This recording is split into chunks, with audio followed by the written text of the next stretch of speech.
Buen día, diputado. Le saluda Rubén Atahuichi. ¿Cómo está? Muy buen día, Rubén. Un gusto saludarte y un saludo a toda la radioaudiencia de La Razón. Ahí con el tiempo ya en contra, parece que la Asamblea Legislativa está apurando lo que no ha hecho a lo largo de varios años, varios meses, varias semanas. ¿Qué me dice de esto, diputado? Bueno, es incontrovertible lo que dices, ¿no? O sea, tanta dejadez, tanto no atender los temas cruciales del país, del pueblo boliviano a cargo de la Asamblea. Yo creo que el presidente de la Asamblea, David Choquehuanca, ha sido, pero terrible en su función. Jamás ha intentado siquiera, no es que no ha logrado, jamás he visto un intento por parte de Choquehuanca de construir un consenso. Jamás han intentado generar consensos en la Asamblea. Solamente intentaron o imponer con trampa, con maña, tratando de madrugarnos, en fin, son increíblemente ingeniosos para hacer trampa, eso sí hay que reconocerlo. Son súper creativos, pero jamás intentó hacer un consenso. Y ahora, a último momento, nos plantea un tema crítico, como el del Contralor, cuando lo metió Choquehuanca en la congeladora desde hace 3 años. Y esto nos plantea una pregunta muy seria, Rubén, que yo quiero compartir contigo y con todos los que nos escuchan, porque aquí hay dos visiones. Una posición que dice, bueno, o sea, no tiene sentido, por ejemplo, eso lo expresó Samuel Doria Medina en su tweet el día de ayer, que la Asamblea Legislativa saliente haga una designación tan importante. Esto hay que dejarlo a la Asamblea Legislativa entrante. Esa es una posición. Pero si ponemos en tela de juicio o examinamos reflexivamente esa posición que plantea no solamente Samuel Doria Medina, es de varios, inclusive al interior de la Asamblea, pero a ver, ¿qué pasa si nos planteamos para qué es el Contralor? El Contralor tiene que controlar al poder político, ¿cierto? Sobre todo al gobierno. No solo al gobierno, sino al poder político. Entonces, ¿qué es mejor para la sociedad, para el pueblo boliviano? Que el poder político saliente designe por 2/3, esto es oficialismo y oposición, al Contralor que va a controlar al poder político entrante. ¿O es mejor dejar que el poder político entrante, también por 2/3, designe a su propio Contralor, ¿no? Entonces, yo creo que esta reflexión y estas posiciones van a ser el centro del debate de la sesión que comienza hoy a las 2 de la tarde. Es una sesión de asamblea. Para quienes escuchan, se llama sesión de asamblea cuando sesionan en conjunto tanto diputados como senadores. De todas maneras, está en su competencia, en la competencia de la Asamblea Legislativa, elegir al Contralor General del Estado. Quizás la oportunidad no sea esa está en cuestión. Definitivamente, permíteme un paréntesis ahí. A ver. Se hizo todo el proceso. Claro. Y además se lo hizo respetando, ese sí fue un hito, después del fiasco del Defensor del Pueblo, respetando que cada paso se tenía que hacer por 2/3. Entonces, por 2/3 en la comisión se aprobó el reglamento. Por 2/3 en la comisión se aprobó la convocatoria. Por 2/3 se aprobó la ley de convocatoria en la que se presentaron todos los profesionales que se postularon al cargo. Por 2/3 se aprobó el informe de calificación. Y entonces, teniendo un informe de calificación, por 2/3 faltó simplemente designar, porque ya hay un informe de calificación. Y entonces es ahí donde Choquehuanca, como no pudo imponer, tengo entendido era un señor Marañón, el candidato del oficialismo, como no pudo imponer a este señor como el Contralor, entonces decidió poner en la congeladora todo el proceso y designaron a una señora cuyo nombre no recuerdo, pero muy allegada al presidente, siempre trabajó con él en el Ministerio de Economía como interina, y han estado con esta señora interina estos 3 años. De todas maneras, no se puede anular todo ese proceso avanzado. Yo decía, es competencia de la Asamblea Legislativa aprobar por 2/3 la elección del Contralor. Ideal hubiera sido en su momento, pero ahora, a cuántas semanas de terminar su gestión, el presidente de la Asamblea Legislativa pone en agenda y coincidentemente tienen que discutir hoy, a partir de las 14, diputados y senadores, ese acápite del orden del día. Será la oportunidad, seguramente ahí se va a concentrar la discusión esta tarde, pero el proceso está avanzado, como nos lo recuerda. Exacto. También, como ese nosotros es el también. Debate. También parte de, digamos, de la reflexión es si esta legislatura, los que ya terminamos nuestras funciones en 2 semanas, incumple el deber que tenía de dejar, o sea, de terminar este proceso y dejarlo trunco. Se hizo todo el proceso, insisto, siempre por 2/3, excepto ya el paso final. Pero más allá, digamos, del análisis técnico-legal, de que si corresponde o no, o si estaríamos en incumplimiento de deberes al no terminar este proceso, más allá de eso, insisto, que la reflexión es, conviene que el poder entrante designe a su propio contralor que va a controlar al poder entrante, o la otra posición, conviene que el poder político saliente, que está reflejado en el Parlamento, por supuesto, elija por 2/3, por consenso, un contralor que va a ser quien controle tanto lo del pasado en auditorías como lo del futuro. Claro. Siempre con la aclaración que la Contraloría, por la ley SAFCO, la ley 1178, siempre hace un control posterior de lo actuado. Claro que sí. De todas maneras, solo la oportunidad es la que está en cuestión, porque competencias tiene la Asamblea Legislativa para hacerlo hoy, ayer, anteayer, el año pasado, al inicio de este periodo que va a terminar el 8 de noviembre. Ahora, diputado, ¿qué posibilidades hay de encontrar esos 2/3? Usted debe tener una lectura de la actitud de sus colegas, de la decisión de sus colegas. Sinceramente, Rubén, no tengo lectura. Justamente porque en las últimas semanas ha habido muy poca actividad en la Asamblea Legislativa. Desde que comenzó la carrera electoral, ¿no? Nos han reunido para aprobar la ley del Día del Tanat. Día por del supuesto hombre. Que nos gusta el Tanat y queremos que le vaya bien a la industria vitivinícola y estas cosas ayudan. Pero ¿será la prioridad? O la ley, ¿no?, de declarar patrimonio cultural la danza de la Waka Waka, ¿no? Nos han tenido con cosas así, sí, todo este tiempo. Entonces, por eso da rabia la falsedad de que nos han tenido todos estos meses y algunos de nosotros reclamando. Por ejemplo, desde el 6 de junio presenté la ley de carburantes para darle una solución definitiva. No les ha dado la gana de tratarla, ¿no? Para último momento he estado una ley que presenta el Comité de Santa Cruz, ¿no? Atropellada, que no está consensuada con sectores, no está consensuada con los surtidores, y a último momento quieren aprobarlo. Claro.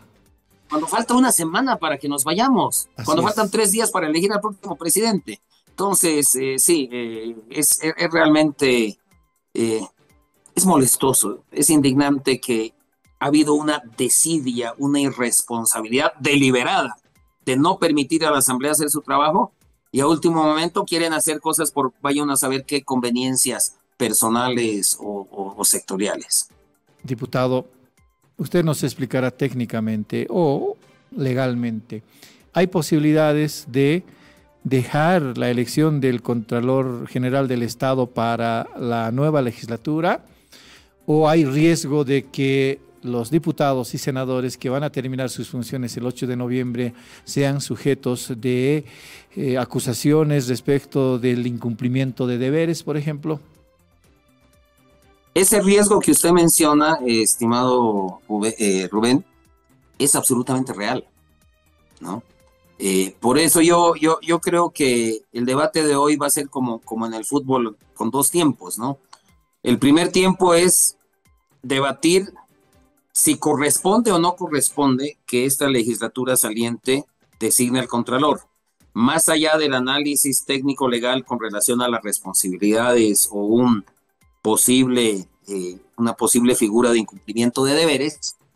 Está también la reflexión, que para mí esta es filosófica, en el sentido de que cuál es la responsabilidad ética de esta legislatura saliente, e insisto, veo algo de positivo, o mucho de positivo si se quiere, que una legislatura saliente elija el contralor que va a controlar el poder político entrante. Eso es también una ventaja. Como tiene ventajas y desventajas que sea el poder político entrante, es decir, la próxima legislatura, la que elige el contralor que va a controlar, valga la redundancia, ese mismo poder político. Entonces yo también le veo un beneficio, pese a lo extemporáneo o hacerlo al filo, un beneficio de que en la legislatura saliente se elija el contralor para el gobierno entrante. Porque el gobierno entrante, que tiene la mayoría, posiblemente de 2/3, elige su propio contralor, ya en términos genéricos, más allá de quién vaya a ser presidente de la mayoría de cada persona, pues no es lo ideal que un gobierno elija su propio contralor, ¿no ve? Es como no es lo ideal que un gerente elija su propio auditor interno. Siempre es mejor que el directorio elija un auditor interno que genere los sistemas de control, ¿no? Para una gerencia, hablando de una empresa grande, puesto, no una empresa familiar. Pero estas son las reflexiones que van a dominar el debate esta tarde. Claro que sí. Lo que sí hay que considerar también es que el Contralor General del Estado, así como otras autoridades electas en la Asamblea Legislativa, son transversales entre un periodo de gobierno y el otro. 6 años de gestión tiene el Contralor General del Estado y, por tanto, así hubiera sido elegido el 2023, hubiera traspasado sus funciones también ante el siguiente gobierno, el que entre a partir del 8 de noviembre. De todas maneras, vamos a esperar nosotros también con interés la decisión de la Asamblea Legislativa. A nosotros también nos ha llamado la atención de que a pocas semanas de terminar este periodo legislativo, la Asamblea Legislativa haya sido convocada para la elección del Contralor General del Estado. Cambiando de tema, está sancionado el proyecto de ley de diferimiento de créditos, porque han considerado los senadores esto y también los diputados necesario. Bueno, yo no lo consideré necesario, lo consideré también un desatino, un despropósito grande. Primero, en entrar el proyecto de ley, otra vez, una medida de este tipo que tiene que ver con el manejo de la economía, que afecta hacia el sistema financiero, etcétera, tiene que ser pues ya una función del gobierno entrante. Estamos a pocos días de elegir nuevo presidente y vamos a tener elegido uno nuevo, y vamos a 3 semanas para ser precisos, de que se instale el próximo gobierno. Entonces eso debería ser una potestad, una responsabilidad primordial del próximo gobierno. Es más, este tema que pretende atender esta ley de diferimiento ha sido el centro de todo el proceso electoral, del debate electoral de los últimos meses. Entonces, solamente desde ese punto de vista es algo que debería ser el próximo gobierno. Ahora, con relación a lo que plantea la ley, a mí me preocupa mucho, porque es decir, por 6 meses nadie paga. Y eso le quita liquidez al sistema financiero. Digamos, además ya tenemos la experiencia, se hizo algo muy parecido durante la pandemia, con malos resultados con relación a los propios deudores, porque no es que dejan de correr los intereses, es que no pagas tus cuotas y te siguen corriendo los intereses durante ese periodo de diferimiento. Y cuando termina el periodo de diferimiento te reprograman los intereses y terminas con el agua al cuello peor que al inicio. Ese es el primer elemento.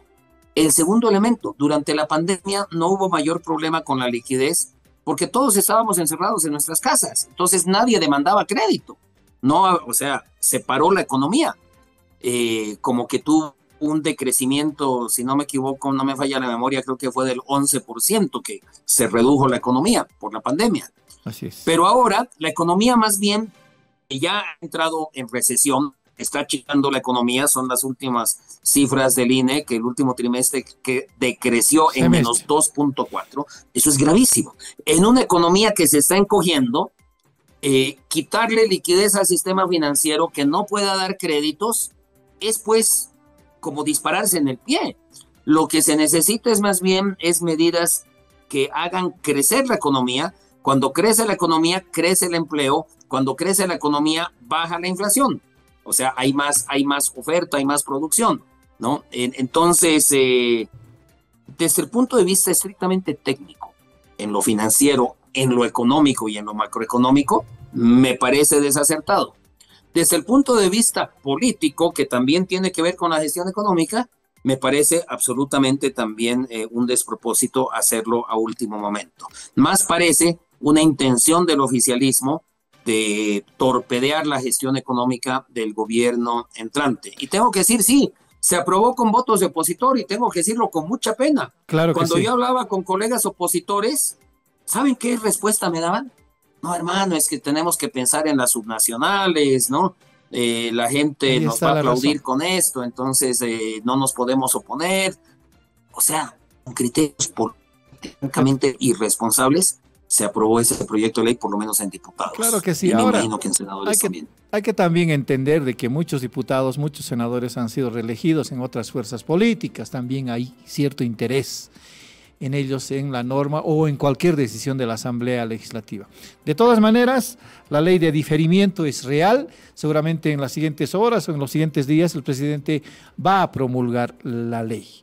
¿Y qué pasará con esta ley también aprobada a último momento, la propuesta por el Comité Pro Santa Cruz respecto del suministro directo de combustibles? ¿Qué criterio hay en la Cámara de Diputados y usted en particular, Miguel? Rubén, sabes que desde inicios del año comencé un proceso de consensuar una ley de carburantes porque la situación era y es insostenible y cada vez más aguda. Desde el 6 de junio está durmiendo en la Comisión de Planificación y no ha tenido apoyo. O sea, el gobierno no ha querido tratarla. Y los colegas de oposición se han hecho los locos. Entonces, que ahora a último momento, cuando faltan 3 días para que elijamos un nuevo presidente, el Senado apruebe a instancias, a pedido del Comité Pro Santa Cruz, un proyecto de ley, además parche, que es por excepción, por 3 meses, cuando hay desde hace meses durmiendo un proyecto con los mismos objetivos, pero que establece soluciones definitivas de aplicación universal. ¿Y cuáles son los objetivos que expresa la exposición de motivos del proyecto de ley que aprobó ayer el Senado? Son los mismos. Liberar al sector privado, pero este proyecto de ley no libera, no puedes liberar por 3 meses. Y además liberar por 3 meses lo pone bajo la camisa de fuerza de yacimientos y de la ANH, cuando el propósito es justamente lo contrario. El propósito es eliminar el monopolio de yacimientos, abrir irrestrictamente con todas las garantías, la seguridad jurídica que necesita el sector privado, y eso no es por 3 meses, eso tiene que ser de largo plazo, ¿no? El proyecto de ley que aprobó el Senado no habla nada sobre el tema de sustancias controladas. Hay un consenso en el país, por lo menos entre los 2 candidatos presidenciales, uno de ellos va a ser nuestro próximo presidente en 3 semanas, que hay que levantar de sustancias controladas, sacar al diésel y a la gasolina. Este proyecto de ley que aprobó el Senado no dice nada. Entonces, a último momento, y no dudo de las buenas intenciones del Comité Pro Santa Cruz en presentar y promover esto, pero ¿por qué no se preocupó antes? ¿Por qué, pese a que visitamos al Comité Pro Santa Cruz, les mandamos el proyecto de ley, fue consensuado con las instituciones productivas de Santa Cruz, CAO, Fegasacruz, etcétera? ¿Por qué no quisieron analizarlo en su momento? ¿Por qué presentan un proyecto de ley que ni siquiera han consensuado con su sector de surtidores de Santa Cruz? Ya he conocido yo una carta de la Asociación de Surtidores de Santa Cruz que básicamente dicen esto es malo, no ha sido consensuado con nosotros y tienen muchas observaciones y le piden al Comité Pro Santa Cruz reunión. Entonces, este es un problema, estimado Rubén, de todo el país, no es solo de Santa Cruz. Claro. Es un problema agudo en La Paz, en Potosí, en Oruro, en Tarija, en absolutamente todo el territorio nacional. Entonces, yo veo que es más bien otra vez un manejo político de último momento veo como un parche inadecuado este proyecto de ley y sobre todo, no solamente en lo técnico, en lo que plantea el proyecto de ley, sino en el momento político. A 3 días de elegir presidente, se le quiere poner una camisa de fuerza en algo cuestionable desde el punto de vista técnico al gobierno entrante y atarle las manos por 3 meses. Eso me parece un despropósito muy, muy grande. De todas maneras, va a haber una discusión más fuerte, porque en diputados cierta mayoría suele ponerse de acuerdo respecto de algunas leyes, de algunas resoluciones. En la Cámara de Diputados es más complicada la situación. A ver si pasa esta ley en la Cámara de Diputados. Finalmente, diputado, una consideración suya, quizás un mea culpa o una evaluación o un análisis respecto de esta asamblea que se va. Ha sido muy cuestionada por bochornoso, por escandaloso el órgano legislativo durante estos años. ¿Cómo evalúa el trabajo legislativo en estos 5 años que ya se van, diputado? A ver, como órgano legislativo, yo creo que la nota es de aplazo como órgano legislativo, pero ¿quiénes son los responsables del órgano legislativo? El oficialismo. Porque jamás, ni siquiera intentó, mucho menos logró generar consensos para leyes, etcétera. Entonces, quienes han tenido a su cargo el manejo del legislativo, aplazados, y eso es lo oficialista.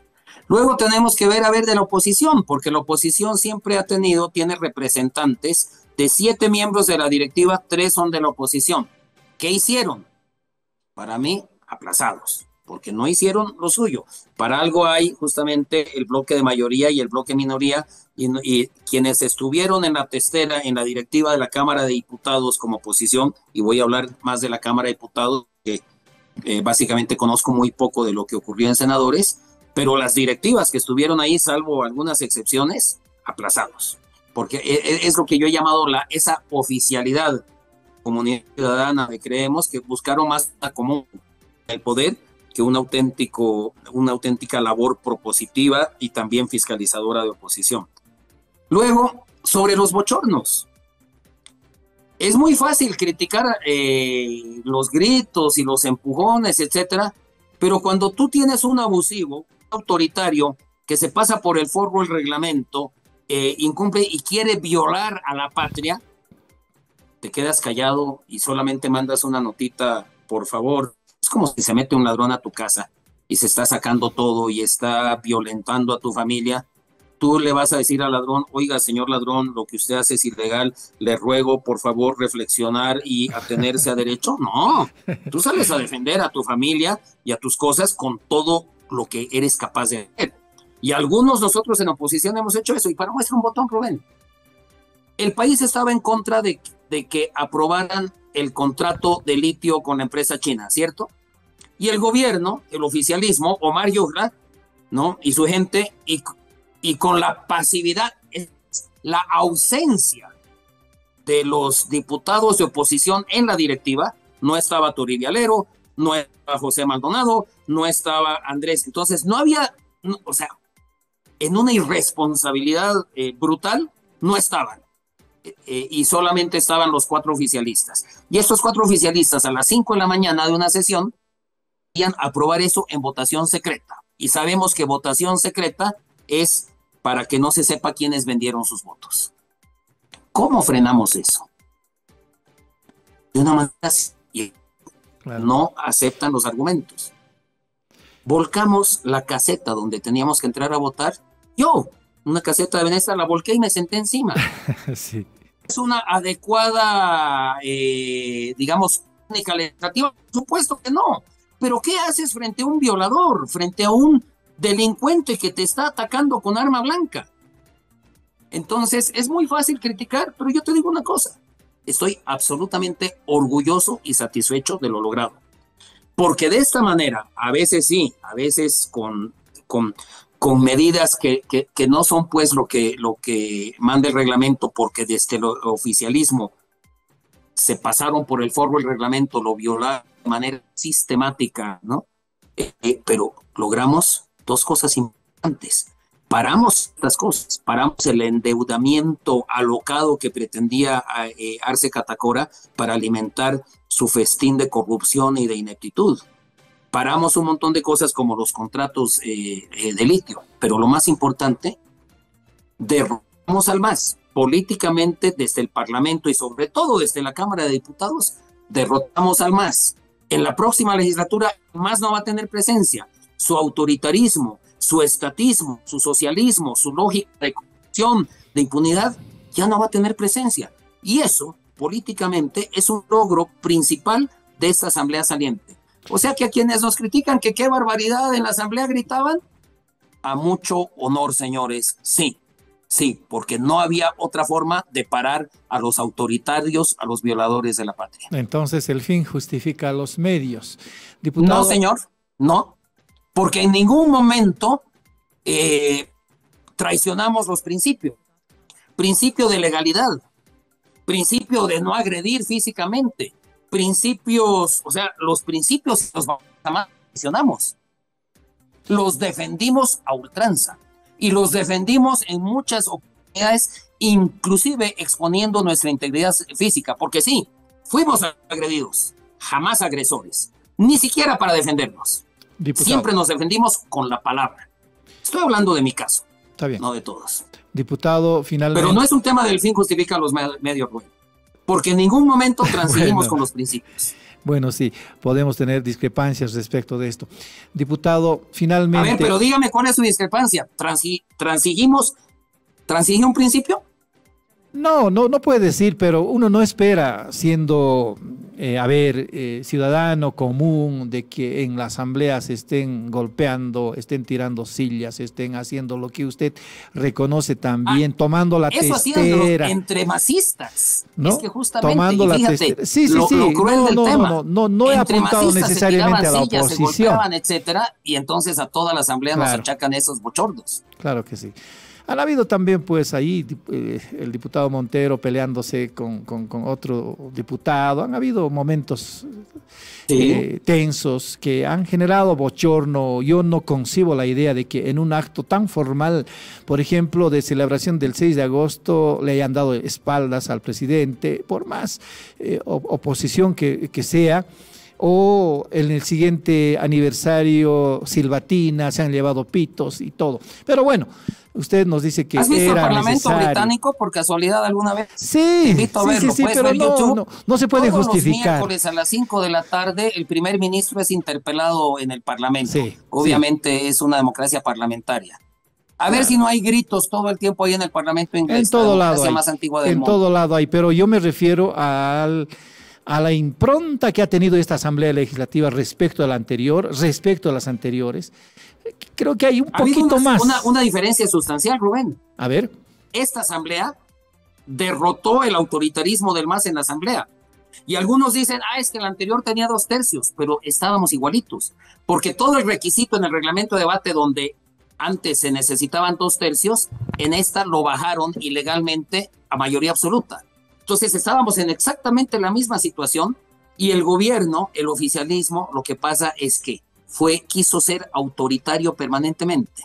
Entonces cuando tú tienes a alguien que desde el oficialismo, desde la testera, viola el reglamento, la constitución, las leyes, no te quejes de que las soluciones se desvíen por un cauce que nunca debería estar. Claro que pero sí. Aquí hay un responsable. Cuando hay una violación, ¿no? Es como decir, es que la chica estaba con minifalda. No, pues, no es lo mismo el violador que la persona violada. No es lo mismo el asaltante que el asaltado. Cuando hay un asalto hay violencia, porque el asaltado se defiende. Entonces sí, podemos criticar la violencia, pero tenemos que saber identificar quién es el asaltante y quién es el asaltado. Cuando hablamos de esa violencia. Muy bien. Y no hacerlo me parece una irresponsabilidad, por no decir algo tendencioso. Habrá que hacer un estudio hasta sociopolítico para determinar, establecer exactamente cómo falló esta Asamblea Legislativa en estos aspectos. Incumplieron la norma, fueron autoritarios, falló en la forma violentos, y tuvo éxito en el propósito. Quizás. El más, ya no más. Quizás. Ahora, cambiando de tema, ya nomás se han visto o se perciben disputas en las bancadas nuevas, diputado. Usted que tiene experiencia, usted que conoce el reglamento de la Cámara de Diputados y de la misma Asamblea Legislativa, que se rige por el reglamento de la Cámara de Diputados, ¿cómo se elige al presidente de la Cámara de Diputados y cómo al presidente de la Cámara de Senadores con estas bancadas ya establecidas? La primera mayoría corresponde en este momento al PDC, tanto en diputados como en senadores. Pero por ahí escuchamos a diputados y senadores electos de libre decir que también les corresponde. ¿Nos puede explicar brevemente, diputado, cómo se opera? Claro que sí. Y yo fui objeto de mucha controversia al respecto. Lo pongo entre... No sé si recuerdas que yo propuse que, siendo la oposición la primera mayoría ante el quiebre del MAS, le correspondía a la oposición presidir la Cámara de Diputados. Y ahí salieron gente de CC como Ormachea y Arajón. No, ¿qué les pasa? Es el gobierno el que tiene el derecho de presidir, que tiene que presidir la Cámara, que no está en el reglamento, pero esa fue la posición del oficialismo de CC, ¿no? Con relación a ese tema. Yo quiero ver si ahora el diputado, ahora senador Ormachea, va a seguir con esa misma lógica. ¿Por qué? El reglamento habla de bloque de mayoría y de bloque de minoría. El bloque de mayoría es quienes consiguen la mayoría absoluta, o sea, la mitad más uno de los votos presentes, dice el reglamento, el artículo 64 creo que es. Entonces, ninguno por sí solo es mayoría. Sí. Entonces, no quiero hablar de partidos, hablemos de A, B, C. A resulta elegido presidente, pero entre B y C se juntan en el Parlamento y son el bloque de mayoría. El reglamento les permite perfectamente presidir la Cámara. Eso ha ocurrido en el pasado, eso ocurre permanentemente en los consejos municipales, es así el reglamento. Entonces, si A es presidente y no logra el consenso de B o de C para lograr la mayoría, pues va a ser en el Parlamento, el gobierno, el bloque de minoría. Y eso es así en el reglamento.